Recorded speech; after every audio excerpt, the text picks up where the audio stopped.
Bonjour à tous, je suis Kylian Marlier, votre trader formateur. Bienvenue dans cette nouvelle vidéo analyse trading de la semaine. On est lundi, on est 13h, donc 11h heure française. On va attaquer du coup les marchés, regarder qu'est-ce qui peut être intéressant cette semaine. Donc on est sur AUD/USD.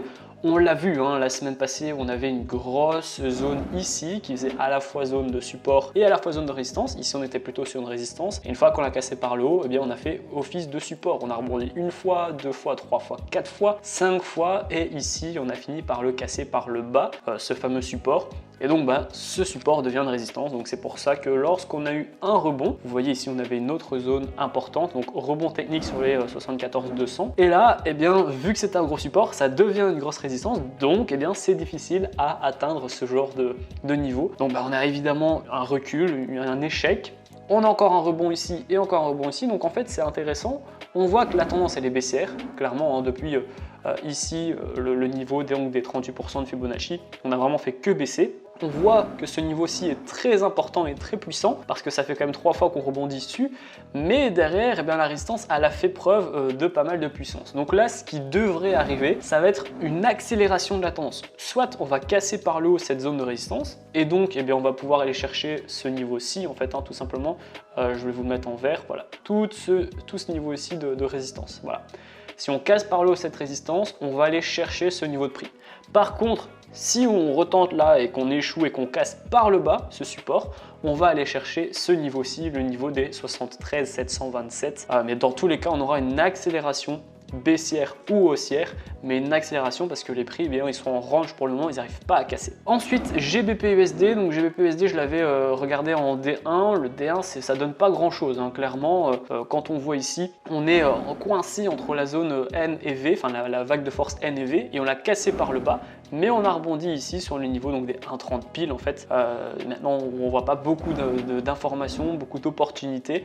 Là, on était dans un genre de triangle qui a cassé par le bas, mais ce niveau aussi, donc des 1,30, enfin cette zone-ci a fait rebondir les prix. Ce qu'il faut regarder, on voit qu'on a le rebond, mais les prix, eh bien, tentent de réintégrer cette zone de résistance, mais vu qu'elle faisait un support quand même important, eh bien, on va pas réussir à mon avis du premier coup. Donc là, ce que je vois à court terme, ça va être une baisse. Donc on pourrait prendre une vente pour aller chercher ce niveau-ci, les 1,30-200 par exemple. Et après, eh bien, on va, à mon avis, retenter. Mais soit on va casser par le haut pour aller chercher la vague de force N, soit on va encore casser par le bas. De toute façon, on est clairement en tendance baissière quand on essaie de rallier les points bas. On voit qu'on est clairement dans un canal baissier, tout simplement. Et donc, si on échoue ici, on va aller chercher ce niveau-ci, les 1,30-200, les 1,30 tout rond, à coup sûr, parce qu'on aura beaucoup de vendeurs qui vont mettre une vente en tendance baissière, tout simplement. Euro-dollar, il n'y a pas grand-chose, justement, sur l'euro-dollar. On est en range quand même depuis une semaine, je vais dire. Ouais, ici, depuis 5 avril, on est en tendance assez neutre. On a un petit rebond ici,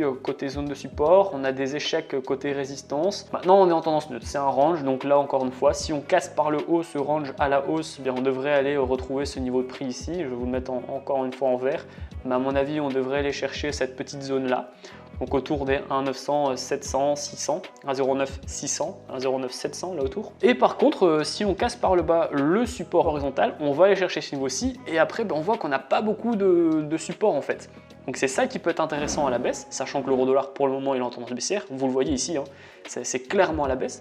Donc si on casse ce petit niveau-ci, eh bien ça va être directement le niveau des 1,07. 1,07 le dollar, l'euro-dollar c'est quand même assez bas. La dernière fois qu'on l'avait touché c'était en 2019, puis ici 2016, début 2017. On est clairement en tendance baissière, il n'y a pas vraiment de raison actuellement d'être acheteur, d'être haussier. Donc voilà, moi je vois une baisse à moyen terme. À court terme, comme je l'ai dit, on peut peut-être éventuellement casser, mais on va d'office avoir cette grosse zone de résistance qui va encore faire un blocage. Donc on a plus de gros freins à la hausse que à la baisse. Donc on verra comment ça fonctionne. Encore une fois, tout ce que je vous donne dans des analyses, il y a juste à lire les prix. Là, si on voit qu'on a une clôture et une cassure par le haut, ça veut dire que le range est fini et donc on va monter à la hausse. Il y a juste à attendre et à lire ce que le graphique nous montre. USD/JPY. USD/JPY qui lui, à l'inverse de l'euro-dollar, on est en corrélation négative avec l'euro-dollar, vu que là ici l'USD est en deuxième position et là l'USD est en première position, on est à la hausse. On est dans un canal haussier qui est même très joli à voir, le canal haussier. On avait cette zone de résistance qui était très importante. Regardez ici, c'était le point haut juste avant. Et pour finir, il était percé en deuxième tentative. Une première qui a foiré, mais la deuxième, on l'a bien cassé. Et là, du coup, on est sur le haut du canal haussier. Donc, deux solutions. Vraiment, ça m'étonnerait, mais il y a moyen.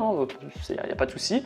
Si les acheteurs ils profitent de cette dynamique haussière, eh bien ils achètent en masse et là on doit casser la résistance oblique et la résistance horizontale des 100% de Fibonacci pour aller viser ici la cassure par le haut de ces deux résistances. C'est possible, mais il va falloir un travail haussier vraiment important ou alors un catalyseur. Un catalyseur, c'est quoi? C'est un événement fondamental qui serait en faveur de l'USD JPY. Là pour le coup on n'a pas de catalyseur haussier parce qu'on n'a pas d'annonce importante aujourd'hui. Donc ça peut pas être grâce à un catalyseur en cas de hausse. À la baisse, en mode voilà, c'est la théorie de dos. La théorie de dos c'est quoi? C'est l'histoire se répète. Bah là ça baisse, ici encore ça baisse, une fois ça baisse. Donc bon, l'histoire se répète. Dès qu'on a touché la résistance oblique, eh bien on a perdu du terrain. Donc là on est en train de la toucher. Donc la théorie de dos voudrait qu'on baisse pour au moins aller chercher ici les 124 667 pour qu'on puisse avoir une vague de correction et après reprendre la vague d'impulsion peut-être demain ou après-demain et du coup profiter qu'il y ait un catalyseur pour péter cette double résistance. Donc voilà, c'est possible, mais le travail va être assez difficile. USD-CAD, donc USD-CAD, on avait mis une belle position dans le canal Telegram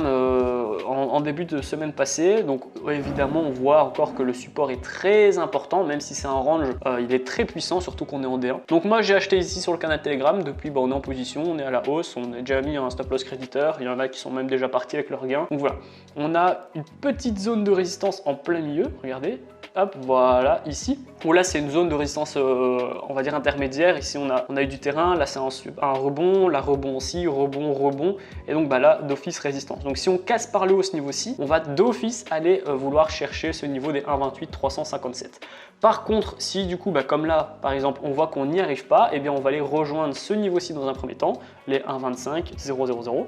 Ou alors on va essayer de chercher cette grosse zone de support. Donc voilà, plusieurs points qui sont importants sur le USD-CAD. Encore une fois, il y aura qu'à lire et à agir en fonction de ce que montrent les prix. NZD-USD, alors ici, donc on était en tendance haussière.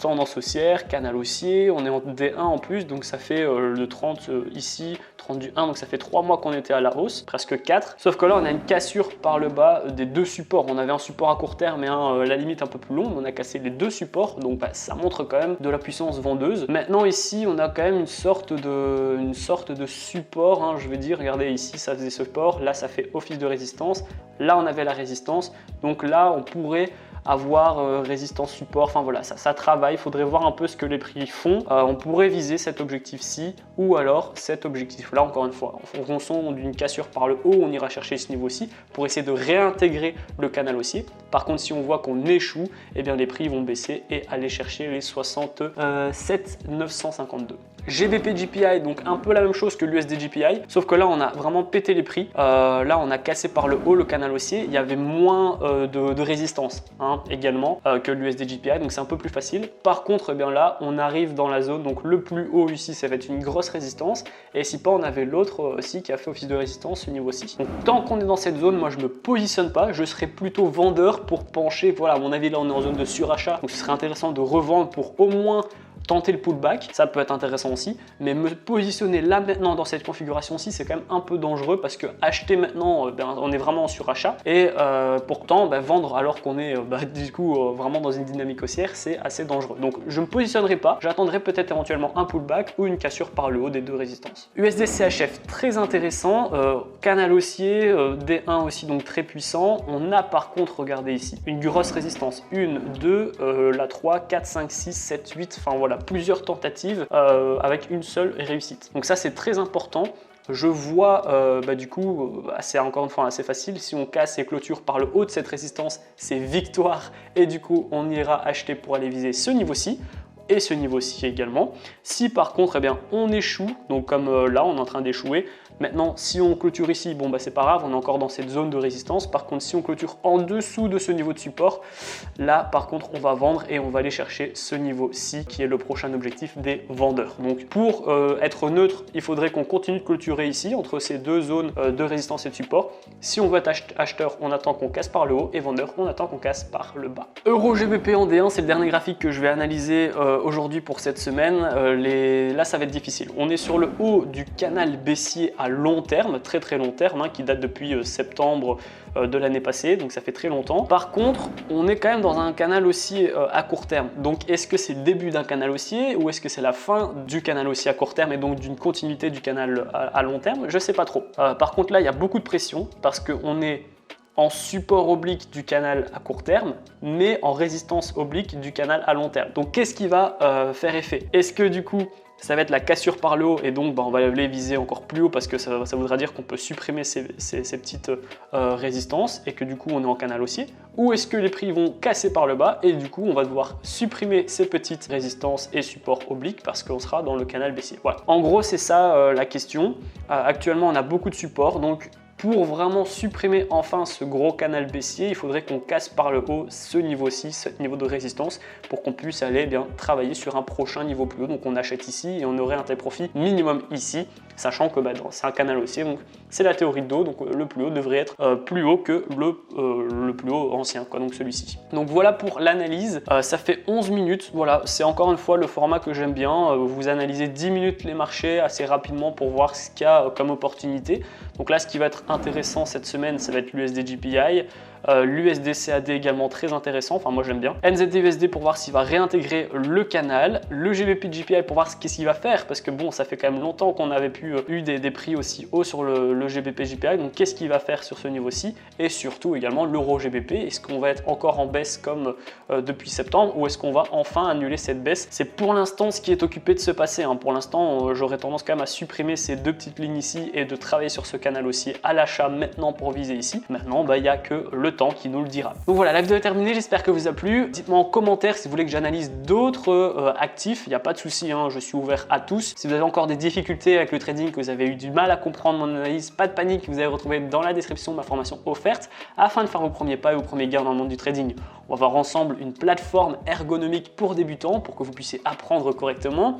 Ensuite, je vais vous donner des indicateurs qui vont vous dire quand acheter, quand vendre, quand prendre vos profits. Pour les débutants, super facile également. Je vais vous montrer des stratégies de trading toutes faites que vous n'aurez plus qu'à copier et coller. Je vais également vous montrer comment j'ai fait mes premiers 1000 € par mois pour que vous puissiez prendre mon plan de trading et le modifier en fonction de votre profil d'investisseur. Et enfin, on va voir ensemble les take profits et les stop loss pour que vous puissiez être un trader qui dure dans le temps. La vidéo est terminée, j'espère qu'elle vous a plu. Si c'est le cas, n'hésitez pas à la liker, à la partager et surtout abonnez-vous. Moi, je vous dis à très bientôt pour les prochaines vidéos. Ciao, ciao.